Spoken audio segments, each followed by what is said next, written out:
Hello friends, मैंने सोचा मैं डब्बा लेके ही साथ में बैठ जाती हूँ क्योंकि यू नो वीडियो का यूएसपी मैं या मेरी बातें या मैं जो बता रही हूँ वो ज्ञान नहीं है, बल्कि ये डब्बा ही है। Hello friends, welcome back to my channel and hopefully आपको ये सीरीज़ पसंद आ रही हो। जो भी मैं इन्फॉर्मेशन इसमें दे रही हूँ वो आपको अच्छी लग रही हो। हम इस सीरीज़ के लास्ट वीडियो में हैं। अब हम बिल्कुल समराइज्ड वे में जितने भी ट्रेडिशनल इंडियन स्नैक्स बचे हैं जो एक पर्टिकुलरली थाली में रहते हैं या फिर प्लेटर में रहते हैं दिवाली के, उनको थोड़ा थोड़ा डिस्कस करेंगे। उनके हेल्दियर वर्जन्स क्या हो सकते हैं उस बारे में थोड़ा सा डिस्कस करेंगे, और लास्ट में हम पोर्शन साइज़ को कैसे कंट्रोल करना है। मतलब हम इस चीज़ को लगभग हर वीडियो में मैं डिस्कस कर चुकी हूँ कि अगर आप अनहेल्दी स्नैक्स खा रहे, unhealthy in the sense they are high in fat and sugar and they are not recommended for you to eat in large quantity because of your weight concern or cholesterol concern or sugar concerns, तो controlled way में उसको कैसे खाना है, कैसे आपको binge eating नहीं करनी है, उसके टिप्स इस वीडियो के एंड में। तो वीडियो को लास्ट तक ज़रूर देखिए और शेयर, लाइक और सब्सक्राइब करना मत भूलिए, प्लीज़ ना मत भूलिए। कमेंट्स भी ज़रूर करिए, आपके कमेंट्स का बहुत इंतज़ार रहेगा मुझे। पर्टिकुलरली पिछला जो वीडियो था चकली का वीडियो, तो उस वीडियो में मैं ये बताना या कहना भूल गई थी कि बहुत सारे अलग अलग रीजन्स में चकली बनाने के बहुत अलग अलग तरीके होते हैं। उनके फ्लावर के कंपोजिशंस भी अलग हो सकते हैं। तो अगर आपके रीजन में ऐसा कोई पर्टिकुलर कॉम्बिनेशन है जिसके न्यूट्रिशनल वैल्यू के बारे में मैंने डिस्कस नहीं किया है, या जिस इंग्रेडिएंट को मैंने अपने डिस्कशन में या वीडियो में नहीं लिया है, तो प्लीज़ कमेंट में मुझे ज़रूर बताएं। और मुझे भी बहुत शौक़ है अलग अलग ट्रेडिशनल रेसिपीज़ के बारे में जानने का, उनके पीछे के साइंस को समझने का। तो मैं उस पर भी वीडियो बनाऊंगी, उस पर भी हम डिस्कशन करेंगे and you can add more and more of your feedback और your views on it as well. So I will be waiting for that and on that note let's begin आज का video. तो ये है platter, ठीक है। Mostly हमारे platter में या तो चकली के बारे में हम बात कर चुके हैं, तो या तो कोई नट बेस्ड मिठाई रहती है, ठीक है। नट्स भी रहते हैं बहुत हद तक, सेव रहती है, नमक पारे शक्कर पारे रहते हैं, और हमारी मिठाइयाँ रहती है, ठीक है। जो ट्रेडिशनल मिठाइयाँ हम घर पे बनाते हैं, तो हम एक एक करके इन बारे में शुरुआत करेंगे। सबसे पहले हम नमकीन चीज़ों के बारे में शुरुआत कर लेते हैं, जैसे सेव हो गई है या फिर नमक पारे हो गए। तो ये पहली बात तो है कि ये सब फ्राइड होते हैं, डीप फ्राइड होते हैं। तो अगेन पोर्शन कंट्रोल, जो कि मैं वीडियो के एंड में बताने वाली हूँ, is very important while having these snacks, heavily fried snacks. इनमें बहुत ज़्यादा कुछ ऑल्ट्रेशन नहीं होता, मतलब हम कोई ऑल्टरनेटिव यूज़ करके इनको बहुत ज़्यादा हेल्दी नहीं बना सकते। I mean there could be the baked सेव्ड और baked namak pare, I don't know how good they are because I prefer to eat them in their traditional deep fried form only, but of course again with a portion control. So portion control is a very important thing. We are going to discuss it at the end of the video. Now शक्कर पारे again मैदे के बने होते हैं, नमक पारों की तरह, बस इसमें शक्कर का यूज़ होता है। अब इनके हेल्दियर ऑल्टरनेटिव इस तरह बन सकते हैं कि हम आटा यूज़ कर ले मैदे की जगह, शक्कर की जगह गुड़ यूज़ कर ले, तो भाई डीप फ्राइड तो ये रहने ही वाले हैं। कुछ लोग नान खटाई टाइप कुछ बेक बनाने की भी कोशिश करते हैं, और वो सारे वीडियोस रेसिपी से रिलेटेड आई एम श्योर आपको गूगल या यूट्यूब पे मिल जाएंगे। बट बहुत सारे लोग उन्हें मेरी तरह ट्रेडिशनल वे में ही खाना पसंद करते हैं, which is of maida and shakkar and deep fried stuff. So again the idea would be portion control over here, ठीक है। इसके अलावा मिठाइयों के बारे में बात करते हैं। मिठाइयाँ बहुत ही इंटरेस्टिंग चीज़ है, जैसे कि चिवड़ा और चकली थी। इसके हम थोड़े से न्यूट्रिशन के बारे में डेफिनेटली बात कर सकते हैं। ज़्यादातर जो घरों में हम मिठाइयाँ बनाते हैं वो मावे की बनाते हैं, मिल्क बेस्ड बनाते हैं, बेसन की बनाते हैं, रवे की बनाते हैं। बहुत बार उसमें सूखा नारियल, खोबरा जिसे बोलते हैं, वो भी हम यूज़ करते हैं, ठीक है। तो अभी हम ये समझ लेते हैं कि अगर हम बेसन की बना रहे हैं तो वो प्रोटीन रिच हो गई। अगर मावे या मिल्क की बेस बना रहे हैं तो फैट के साथ साथ वो अगेन प्रोटीन रिच हो गई। अगर हम उसे रवे की बना रहे हैं तो उसमें कार्ब्स है, पर रवे की हम मोस्टली अकेले रवे की हम कोई मिठाई या लड्डू या बर्फ़ी नहीं बनाते, उसमें या तो हमारा कोकोनट रहता है, which I have already discussed in chivda के how nutritious is coconut, healthy fat, healthy essential fatty acids सब कुछ कोकोनट में है। तो that against like you know makes the mithais very very good. ठीक है, तो मिठाई में प्रॉब्लम कहाँ आती है, उसके कॉन्स क्या है। न्यूट्रिशनली ये सारी चीज़ें अच्छी हो गई कि बेसन है, रवा है, यू नो कोकोनट है या मिल्क बेस्ड चीज़ें हैं उसमें, तो ये तो प्रोज हो गए कि उससे न्यूट्रिशन मिल रहा है। पर कॉन्स क्या हो गए, कौन से होते हैं, मोस्टली मिठाइयाँ हाई इन फैट होती है, घी में बनाई जाती है, मावे में बनाई जाती है। ठीक है, और सेकंड जो उसका कौन होता है वो ये होता है कि वो शुगर उसमें as a sweetening agent use किया जाता है। तो high in sugar high in fat, जिसकी वजह से मिठाइयों को डेफिनेटली अगर आप बहुत ट्रेडिशनल टाइप की मिठाई खा रहे हैं जो इसी यही सारे इंग्रेडिएंट्स से बनी है, तो अगेन पोर्शन कंट्रोल एक इम्पॉर्टेंट चीज़ रहेगी कि आप 1-2 पीसेस के ऊपर वन टाइम में ना खाएं।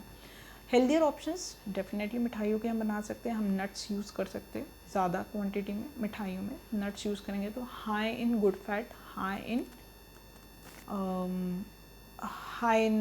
ये हो जाएगा, वो प्रोटीन हो जाएगा।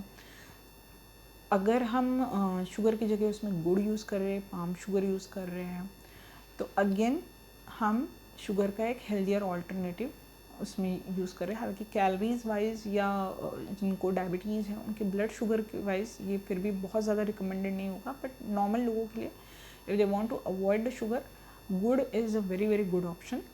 तो गुड़ के साथ आप जा सकते हैं।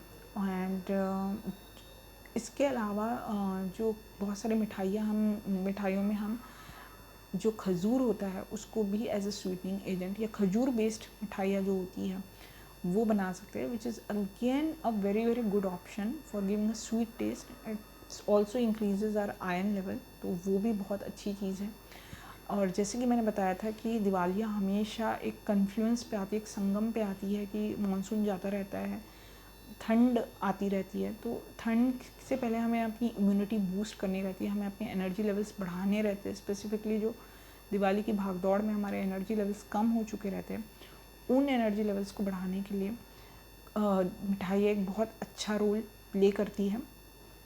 पर क्योंकि हमारे दादा परदादा जब ये मिठाई बनाते थे तो उनकी लाइफस्टाइल बहुत अलग थी, वो बहुत लेबर इंटेंसिव एनवायरनमेंट में रहते थे, उनको चलना बहुत पड़ता था, या फिर उनको खेतों में काम करना रहता था। हमें ये सब इतना सब नहीं करना रहता, तो डेफिनेटली पोर्शन कंट्रोल एक बहुत इम्पॉर्टेंट आस्पेक्ट है।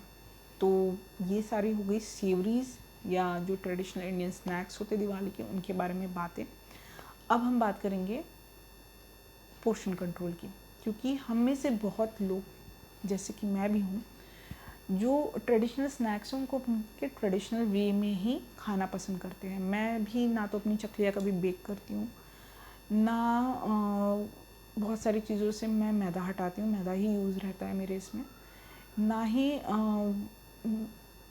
आप वही टेक्सचर या वही क्रंचीनेस या उसी तरह का फॉर्म आप इंग्रेडिएंट्स चेंज करके मिठाइयों में ला सकते हो। तो हमें कई बार जिस वे में ट्रेडिशनली चीज़ें बन रही है उसी वे में बनानी पड़ती है। तो ऐसी सिचुएशन में कई बार ये जो होती है एक्सेस में अगर हम खा ले, ज़्यादा खा ले, अति खा ले, तो जैसे कहते हैं ना अति सर्वत्र वर्ज्यते, तो अति कहीं भी अच्छी नहीं होती। तो न्यूट्रिशनली हाई होने के बावजूद अगर आप बहुत सारे मिठाइयाँ खा रहे हैं, बहुत सारे चकलियाँ खा रहे हैं, या फिर नमकीन बहुत ज़्यादा मात्रा में खा रहे हैं, तो वो आपके सेहत के लिए बिल्कुल अच्छा नहीं है। तो फिर उस कंडीशन में आपको करना है portion control. How to use the portion control, किस तरह करना है आपको पोर्शन कंट्रोल। सबसे पहली बात, आपके दिमाग में, आपके दिल में अगर किसी तरह का गिल्ट है, अगर किसी की अपराध भावना है, अपराध बोध है कि मुझे नहीं खाना चाहिए तो भी मैं खा रहा हूँ, खाने से पहले वो पूरी तरीके से गायब कर दे। क्योंकि आपको खाने के लिए हमेशा एक थैंकफुलनेस, एक ग्रैटिट्यूड होना चाहिए, एक आभार होना चाहिए उस किसान के लिए जिसने बड़ी मेहनत से पकाया है, उगाया है, आपके लिए, आपके यहाँ तक लाया है घर तक। उसके बाद उसके लिए जिसने आपके लिए बना के दिया है, फिर वो चाहे आपके घर का कोई सदस्य हो, आपकी मम्मी हो, आपकी वाइफ हो, आपकी बहन हो, या फिर आपने कहीं बाहर से आउटसोर्स किया है तो भी उसने मेहनत से बनाया है, या फिर आप किसी के यहाँ एज ए गेस्ट खा रहे हो तो भी उन्होंने अपनी मेहनत से बनाया है। So you should be grateful.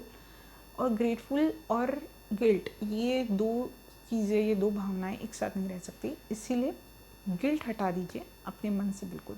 Second चीज़ आपको जो करना है, फियर जो आपके मन में है कि ये खा के मैं मोटा हो जाऊँगी या मोटी हो जाऊँगी, या फिर मैं उस डिज़ाइनर सूट में नहीं आ पाऊँगी, या फिर वो जो डिज़ाइनर कपड़े मैंने ख़रीदे आने वाले वेडिंग सीज़न में वो नहीं कर पाऊँगी, या फिर मैंने जो जिम में बॉडी बनाई है पूरे साल भर वो मैं मेंटेन नहीं कर पाऊँगा, ये भी आपने फियर अपने दिमाग से पूरी तरीके से निकाल दीजिए। Because if you are so good, so stickler to your workout routine, and if you're so focused on your weight and are so health conscious, I am sure कि थोड़ा बहुत आपका जो इधर उधर इंडल्जेंस हो भी गया तो वो आपके हेल्थ स्टेटस को बहुत ज़्यादा अफेक्ट नहीं करेगा। थर्ड पॉइंट ये है कि अगर आप किसी और के यहाँ दिवाली पार्टी पे जा रहे हो तो आप कुछ घर पे हेल्दी खा के जाए, फ्रूट प्लेट खा लीजिए या सैलड की प्लेट खा लीजिए। ऑटोमेटिकली वहाँ पहुँचने के बाद आपका थोड़ी सी भूख कम होगी, so definitely you will eat less, binge less. ठीक है। फोर्थ पॉइंट या फोर्थ टिप आपको ये रहेगी कि if you are eating at your own home, try to eat in a small plate. तो जैसे आप स्मॉल प्लेट में कुछ खाएंगे तो आपका पोर्शन साइज़ ऑलरेडी कम हो जाएगा, और वो स्मॉल प्लेट बहुत ज़्यादा भरी भरी भी दिखेगी थोड़ा सा लेने के बाद, तो साइकोलॉजिकली सबकॉन्शियसली आपको ये हो जाएगा कि आप काफ़ी खा रहे हैं। So that really help, because psychology plays a very very important role.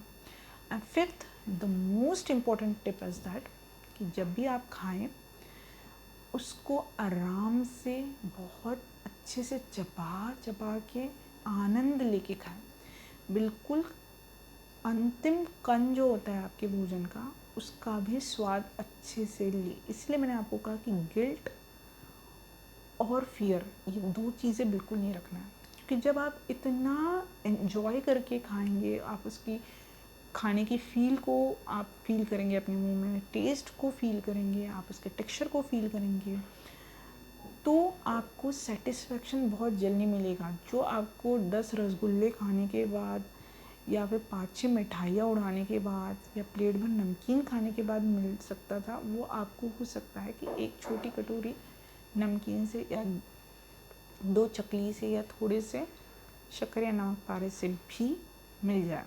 So that is the most important thing, that eat slowly, chew properly, enjoy the last portion, the last particle of your food. So I really hope that all these series of videos have eliminated all the doubts from your mind.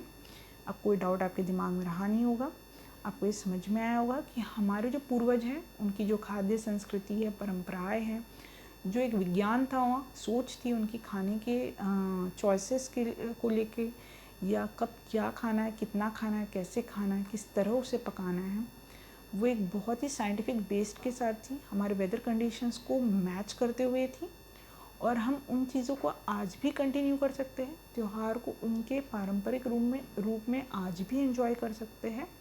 बस जो lifestyle में changes आए हैं उस हिसाब से हमें कुछ चीज़ें यहाँ वहाँ थोड़ी बहुत फेरबदल करनी है। That's it. So on that note, I really hope and I am really looking forward to your comments करिए, सवाल पूछिए, आपके दिमाग में और कुछ चीज़ें होगा और कुछ सजेशन होगा तो बहुत ज़्यादा स्वागत योग्य है वो। इसके अलावा लाइक करिए, इस चैनल को सब्सक्राइब करिए, ज़्यादा से ज़्यादा वीडियोस को शेयर करिए। मैंने कोशिश यही की है छोटे वीडियोस बनाने की, ताकि वो शेयर हो सके, लोग जान सके कि हमारे खाने के बारे में, उनके पीछे जो साइंस है, उनके पीछे जो बेनिफिट्स हैं उनको समझ सके, और हमारा जो फूड IQ है, जो भारतीय मानस पटल पर एक गहरी छाप छोड़ के जाता है, वो फूड IQ और ऊंचा ऊंचा होते जाए। Thank you so much. On that note once again शुभ रात्रि, शुभम भवतु, और बहुत जल्द एक नए वीडियो के साथ, एक नए टॉपिक के साथ मिलते हैं। Good night.